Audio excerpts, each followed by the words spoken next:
I am doing a head-to-head, fully objective, true test of carbon versus aluminum for downhill.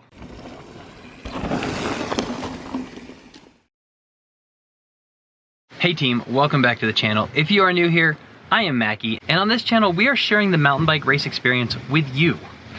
For those of you who've been following the channel, you're probably wondering, where is Sid? Unfortunately, Sid has not been cleared to ride outside yet. Her hand is doing way better, she's out of the splint, but she is still having to train on the trainer. She should be able to ride outside shortly, but I don't think the first thing she's gonna do is come and do a bunch of laps at Angel Fire, which is what I am doing today.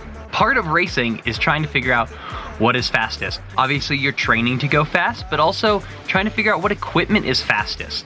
That's what I'm doing today. I am doing a head-to-head, fully objective, true test of carbon versus aluminum for downhill.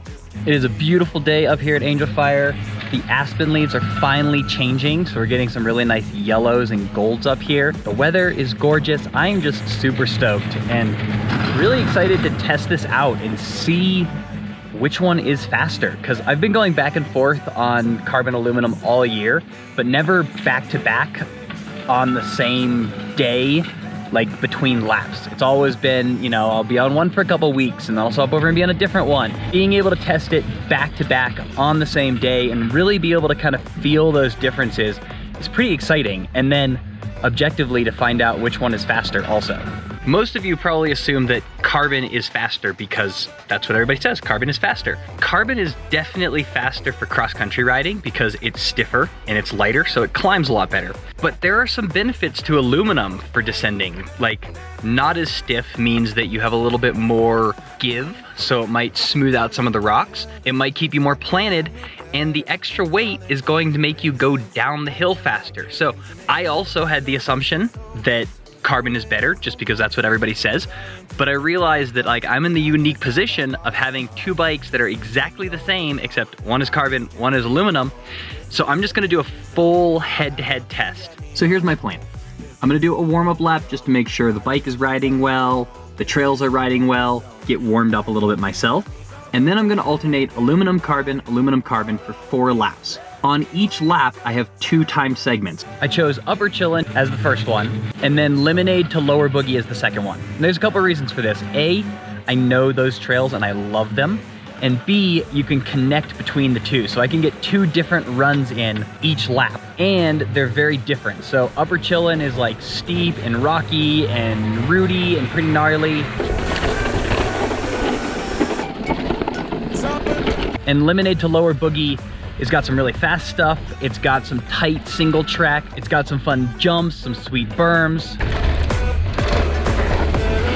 But none of it is as steep or as gnarly as Upper Chillin'. I purposely chose these 2 different trails to be like medium length ones. I didn't want anything super long because I didn't want fatigue or mechanicals or a crash or anything like that being more likely and therefore screwing up my results. I also didn't want anything so short that I couldn't actually tell if there was a difference. So these ones are in the like 2.5 to 4, maybe 5 minute range, long enough to be able to tell a difference, but also not so long that it's like, it becomes like an endurance segment. Practice lap, aluminum hardline. Hey, hey, watch your roll.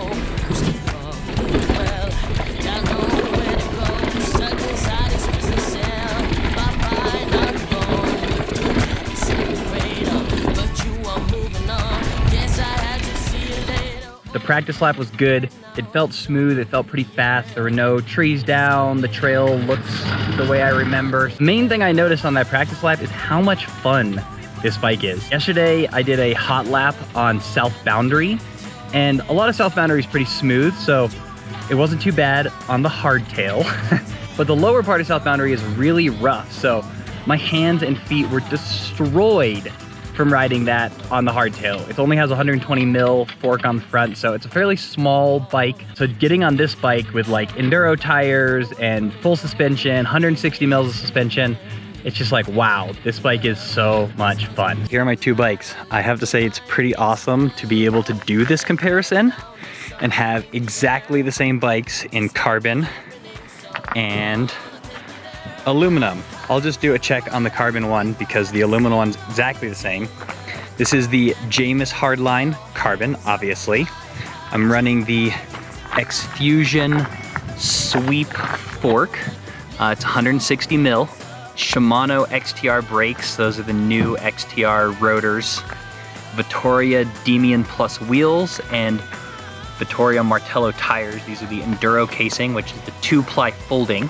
Shimano Pro handlebar and grips. I'm running 800 mil handlebars, the X-Fusion Manic dropper post, and Shimano Pro saddle, an MRP SXG guide, and then the Jamis top guide, and then the X-Fusion Vector coil shock with a 400 weight spring.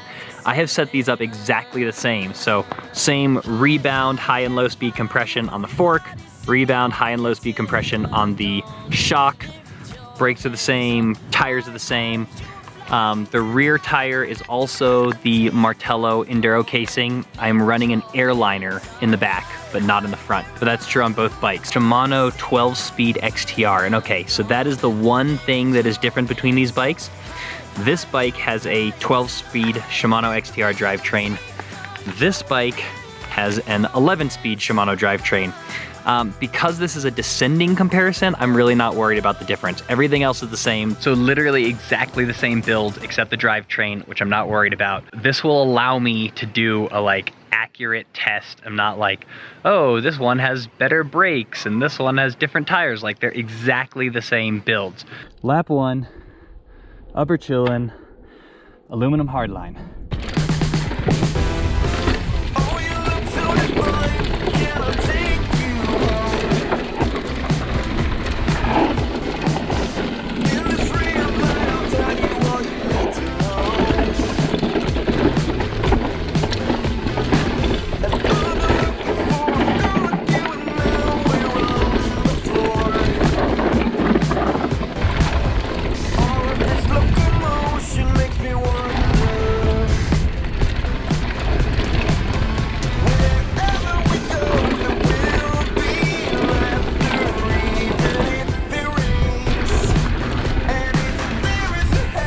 Lemonade, lap 1, aluminum coil, so hardline.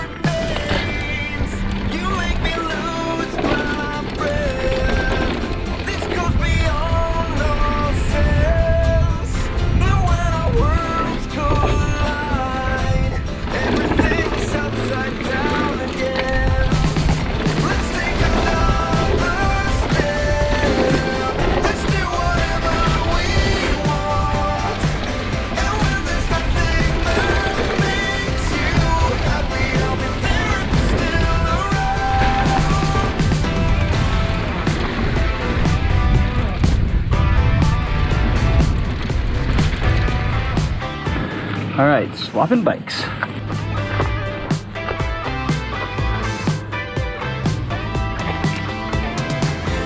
Oh, this must be a sign, feel it in my bones. All right, first lap on the aluminum bike. Felt good. I chased a little Bambi down the trail a little bit, but I didn't slow down. I don't think it cost me any time, so we're gonna count that as a good, clean run. Now I've swapped over to the carbon one, and let's see how it feels in comparison. Chillin', carbon, lap 1.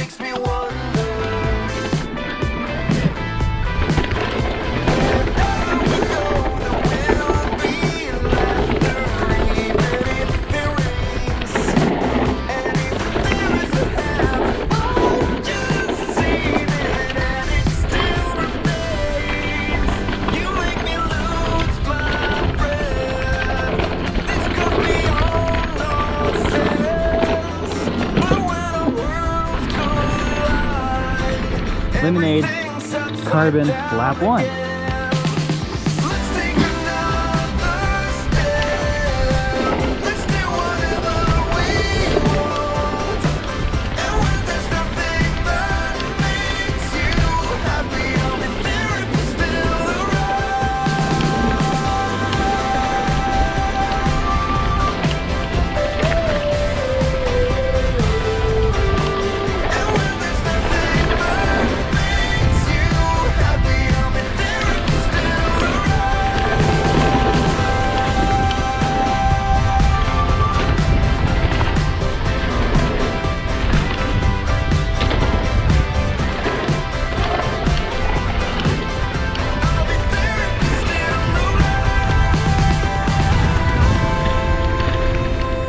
That was first lap on the Carbon Hardline, and it did feel different.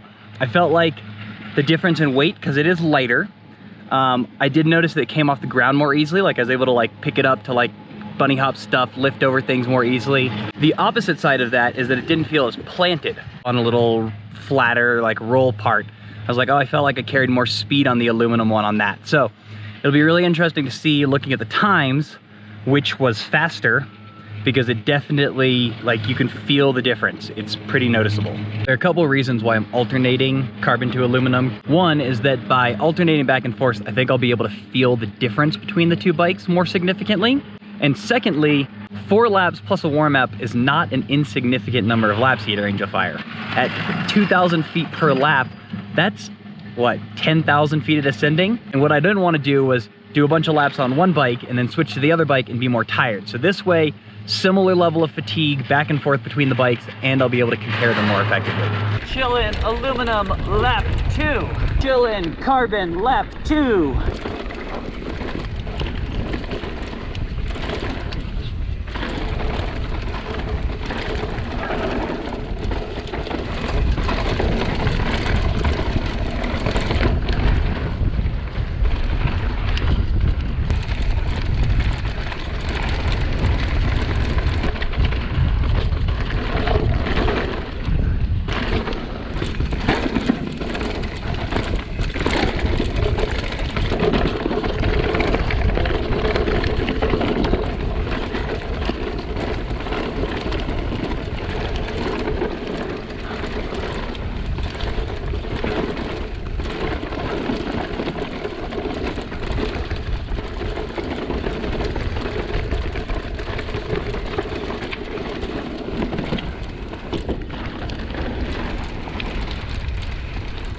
Going back to the aluminum after the carbon, the difference is even more noticeable. It definitely feels like more planted and less lively than the carbon does. But the question is it faster or not? Heading up for my last lap, and then we're going to tally them all up.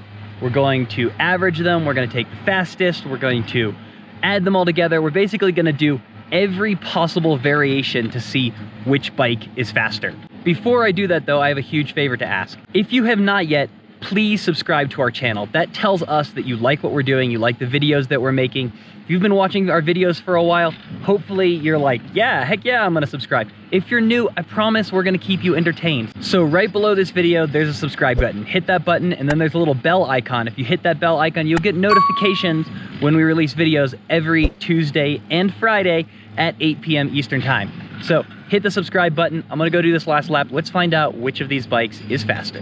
Lemonade, aluminum, lap 2. Lemonade, carbon, lap 2.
All right, there you have it. 2 courses per lap, alternating bikes. So I have 2 laps on each course on each bike. I think that should be plenty. Technically, I actually did a 5th lap, but I had a bit of a mechanical. Where are you flat? Why are you flat? No reason for you to be flat.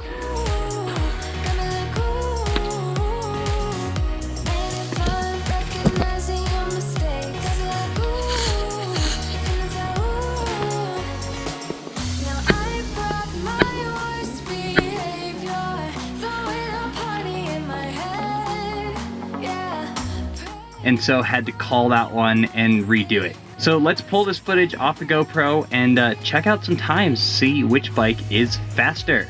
Let's start with a chill and run. My first lap of the day, which was on the aluminum bike, ended up being the fastest overall at 2 minutes 18.1 seconds. Next up was the second lap on the carbon hardline at 2 minutes 18.9 seconds. Then the first lap on the carbon bike at 2:19.07, and finally the second lap on the aluminum bike at 2:20.67. So the fastest lap was on the aluminum bike, but if you take the average of the two laps on the aluminum bike, you get 2 minutes 19.36 seconds compared to 2 minutes 18.99 seconds average on the carbon bike. So which was faster on upper chillin'? Well, that's really hard to say. Personally, I'd call it a tie because even if you take the difference between the fastest lap on the aluminum and the slowest lap on the carbon, the difference is less than 1%. So we'll call that one a draw. Moving on to the lemonade to lower boogie lap. The first laps on the aluminum and carbon were 4:05.7 and 4:04.3. So the carbon was faster by just over a second, which comes out to about 0.5%. Not terribly significant. The second laps continued this trend, although the carbon gets a bit faster and the aluminum a bit slower, with a difference of 1.5%. If you take the averages, you get 4 minutes 6.84 seconds for the aluminum and 4 minutes 4.285 seconds for the carbon, a difference of almost exactly 1%. So once again, the differences weren't significant, although this time the carbon was faster on both laps, so we'll call it the winner for lemonade to lower boogie. So what's my takeaway from this experiment? Well, the most notable thing was how consistent all the laps were. Time differences were never above 2%, and it was really hard to crown either bike a winner based only on time. That being said, I preferred the feel of the carbon hardline. It felt more playful and got off the ground more easily. In the rust stuff, it felt like it kind of skimmed along the top instead of getting bogged down like the aluminum did. And in the few pedaling sections, it was definitely snappier and accelerated more quickly than the aluminum. So which one should you get? I'd say that depends completely on your budget. If you can afford to get the carbon one, get the carbon one. It's lighter, goes uphill better, it was faster on lemonade to lower boogie, and I prefer how it feels. That being said, if you can't afford the carbon one, you can only afford the aluminum one, you won't be disappointed. If you enjoyed this video, you should check out these two videos next. This one is me racing the carbon hardline in Grand Junction, and this one is Sid ripping the aluminum hardline at Pajarito Bike Park. Thanks for watching. We'll see you over there in just a second, and don't forget to be more awesome.